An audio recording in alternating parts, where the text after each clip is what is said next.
Good morning, students. Today we will discuss operation hashing. So, what is hashing? Say we have a list of n elements and we apply a search operation on it. Then the search operation complexity that we call time complexity means how much time it will take to search an element. That depends on the input size or that the list size of the list. So in linear search, the search operation speed, in general words I can tell you that search operation speed will depend on the number of elements in the list. You can argue that in binary search this is very fast, but in binary search there is a condition that all the elements must be sorted. So hashing is another way of storing. At the time of storing, we will take some mathematical steps or mathematical logical model will take something so that the search will become fast. So what is the purpose of hashing? Hashing is a technique to store in a fashion that makes the search operation very fast. So I have mentioned here storage and searching technique independent of size of list. So this hashing is a storage and searching technique which is independent of n. This is very important aspect of it, that it is search becomes independent of the size of list. See, before we uh, learn more about hashing, let us revise a few things. Or if we don't know about these terminologies, then we should know about these terminologies. Say, I have a file having n records. So, record means what? In a file, say I am storing details of my students. So student detail, there is a roll number, there is name of student. Then for a particular student there is roll number, name, father's name, mother's name, address, phone number, and 12th marks, 10th marks, and many more, branch, year, semester, admission type, etc. So that becomes a record of one student. So similar records if are stored in a file, so first student, second student, third student, maybe 1,000 students of my college, so that will become a file. So if you have not gone through the database concept, then we refer that one line in that file is a record that belongs to one particular person. In that record there is a unique field like roll number. So two students can have same name but they cannot have same roll number. So that roll number we refer as a key of that record. So whenever we search for a student, we will use that key for search. So whenever we will talk about search operation here, we will refer a key.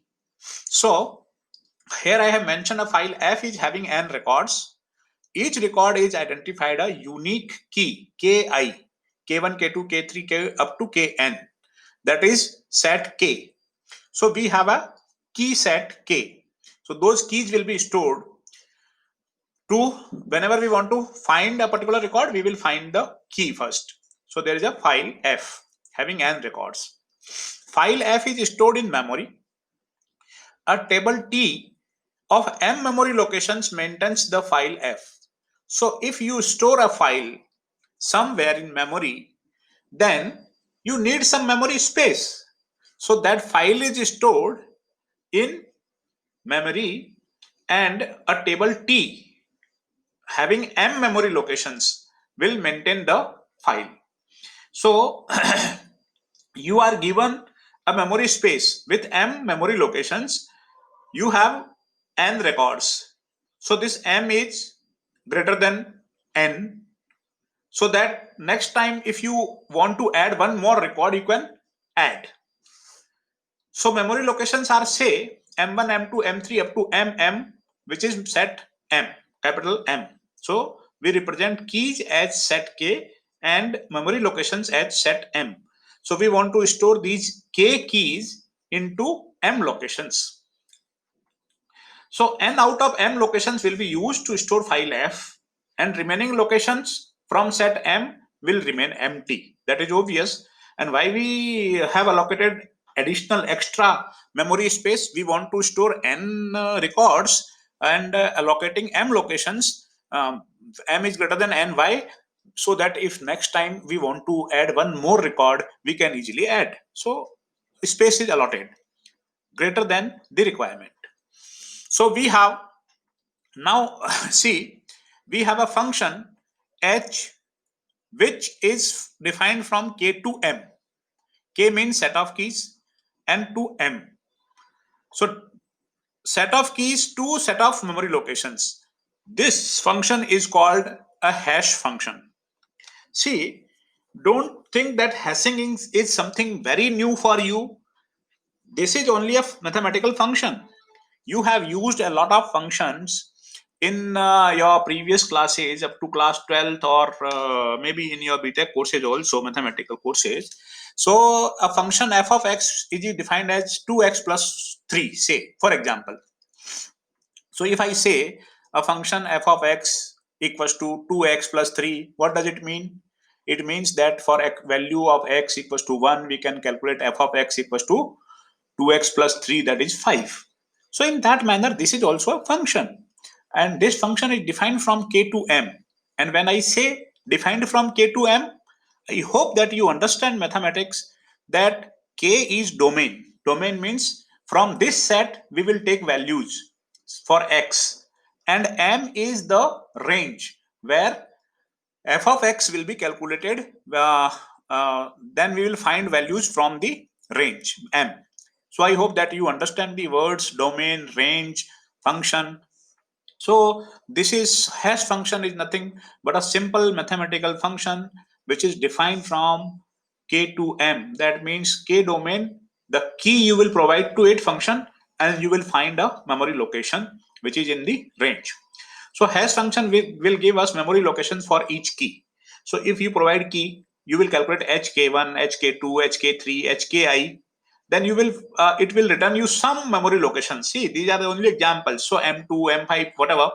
So it means that you can convert a key into a memory location or address, memory address. So memory location means address of memory where this k1 is stored. So if you are given a key, you will directly calculate the hash function, and then you will know that where to store. So you will store there. When you are searching, you will again apply the key, will find the hash function, and will generate the memory location. You will go there, and the item you are searching for is immediately found if it is there.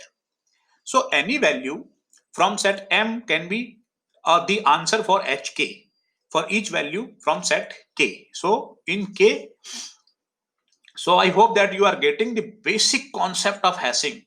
That you take a mathematical function which is called a hash function.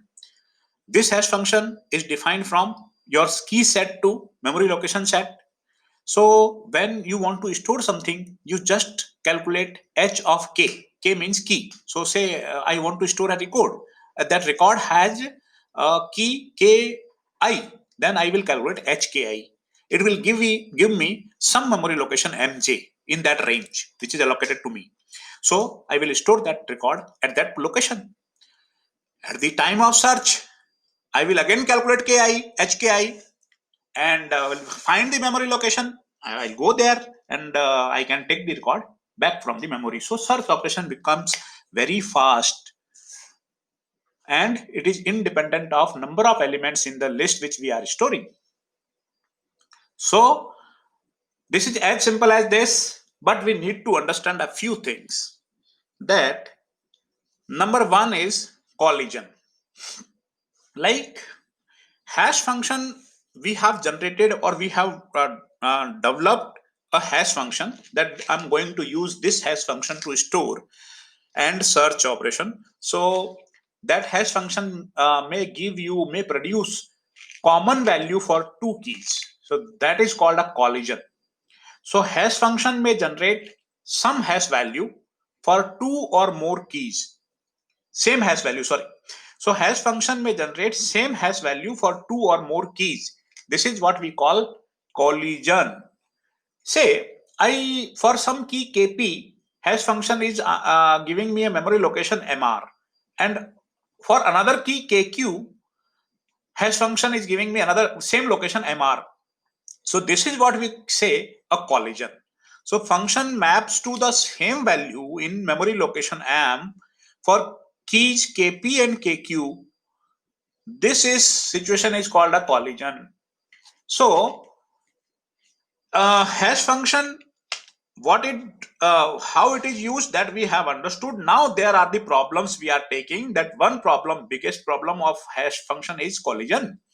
So we need to have some technique to handle the collision. So if there is collision, what we will do, that we also need to decide. We will not only give or generate a hash function, we will also consider what will happen, what is to be done when there is a collision. So to understand hashing, we should understand two aspects. One is hash function. So generating the values from the keys means you will be given a key and you will generate a memory location out of it using the hash function. And then you need to understand the collision handling, because whatever hash function you generate, there is possibility of collisions. So if there is collision, how you will handle it, that is the another aspect which you need to understand hashing. So where to store a record in memory if memory location generated by hash function is already occupied. So that is the question which you need to handle. So if you generate memory location for a key ki, then you find, oh, the memory location is already occupied by some other record. So what to do? So that is the question which is answered in collision handling. So we will take up how the hash functions are generated, how they are made up, and how the collisions are handled. So that is the basic idea of this hashing. I hope you are clear with it. We have discussed this in detail in the Google Classroom also. So those who have attended may help others also if they have some problem. Now I'm further moving and will tell you about hash function examples. How the hash functions are created or they are defined. So we will take some example. You can generate any mathematical function, but there are standard examples. Here something I have mentioned, which is just to make you understand what is a record. So when you use these notes, you can refer this as a record. So this is not like anything. This has nothing to do with this hash function examples. Now take this hash function examples. So one example I'm taking is division method. Say if I define my hash function hk equals to k mod p, or I can define it hk equals to k mod p plus 1. So I can define p is a prime number, k is a key. So k is a key in certain range. So say let p value of p I am taking is 97. So my function will become hk equals to k mod 97, or otherwise I can define k mod 97 plus 1. So how to if given key is 3205, 3205 is a key value, then hk will return you 4 because this is mod operation, means modulus. So this will give you a remainder. So this remainder will be 4. So hk is 4. So key is 7148, then hk equals to 67. If key is 32345, then hk equals to 17, because when we will divide this 2345 by 97, because k mod p means remainder of this division. So this k is divided by this p 97 and remainder will become 17. So if you are defining this, then remainder will be the hk. If you are defining this, then remainder plus 1 will be the hk answer. So you can define the function in any ways. So this is one standard method which is used to define hash functions, which is called division method. Now you see, you can also define a hash function like mid-square method. So what is mid-square method? So these are the standard terms, you need to know about them, because you can be asked in exam what is mid-square method of generating a hash function. So I define hk equals to L. And how to obtain this L? So L is obtained by deleted digits from k square from both ends. So what I'll do, if I'm given a key k, I will calculate k square, and from both the sides I will delete a fixed number of digits. Fixed number of digits means 3 digits from left side, 3 digits from right side. I can decide that, and that will be my hk. So say this is 3205. So I have generated this k square, and I have left few elements from left side, few elements from right side. Middle 72 I have taken.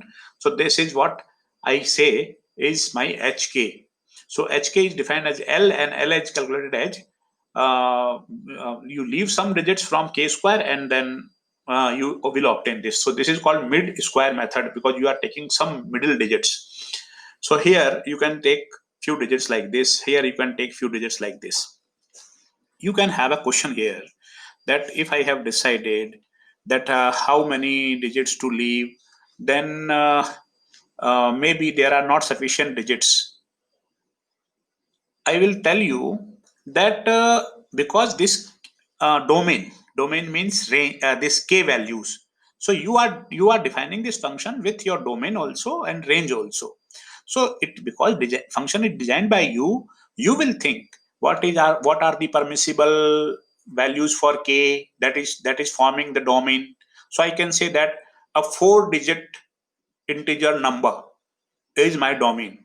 So in that case, 1 k equals to 1 is not the value, permissible value, because that is not in the domain. And the output, so you can decide your range also according to these outputs.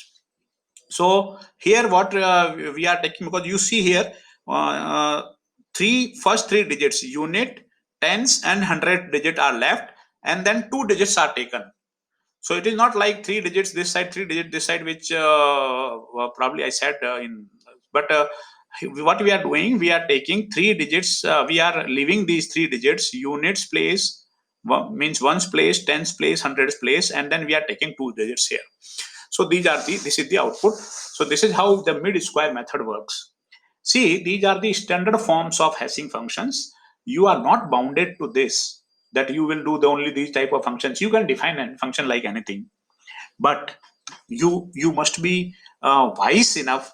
You must be very clear in your mind that you are defining a function such that it has a certain domain, it has a certain range, and it is covering the range properly.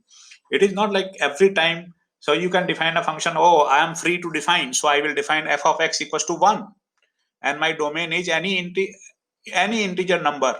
So a large domain, and range is only 1. So every time you generate a memory location, the output is 1. So that is a rubbish hash function.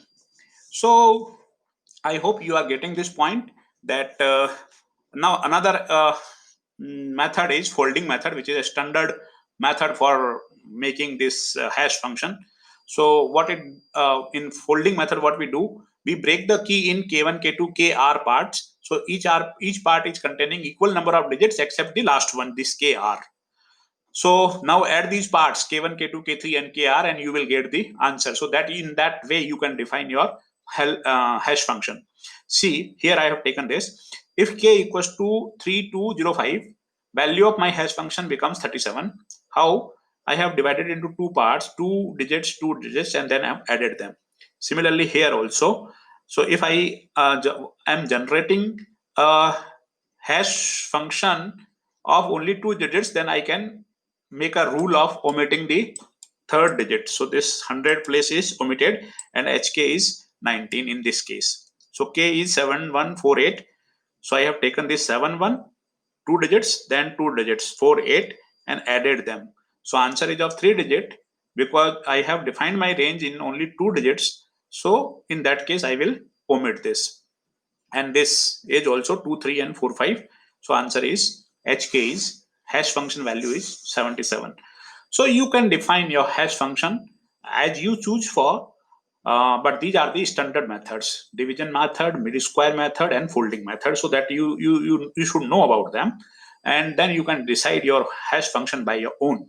But that shall be defined wisely. When I say it must be defined wisely, means it should have a proper domain and a proper range. And after that, you will make sure that there are less number of collisions. It is not collision free, but less number of collisions means the there must be possibility of every location is answer to some uh, key. So there must be a high possibility of this. We can also say that this function is very good if it is on to. So covering the range properly. So this is how we can define a function hk from k to m, which generates mr, a memory location, when we provide a key of a record ki. The location generated is not essentially unique, and it may collide with some other record with different key kj. So there can be a collision. Now collision resolution. So in detail we will discuss collision resolution in our next class, but here I am giving you only the idea what is collision resolution. So suppose we want to add a new record r. So we want to add a new record with key k to our file f. So we want to add a new record, that is the thing, and key of that record is k. But suppose that the memory location hk is already occupied. So to store that record, what I will do, I will calculate hk. Hk is hashing of k, hash function. So hash value will give me some memory location, and that location is already occupied by some other record. Why?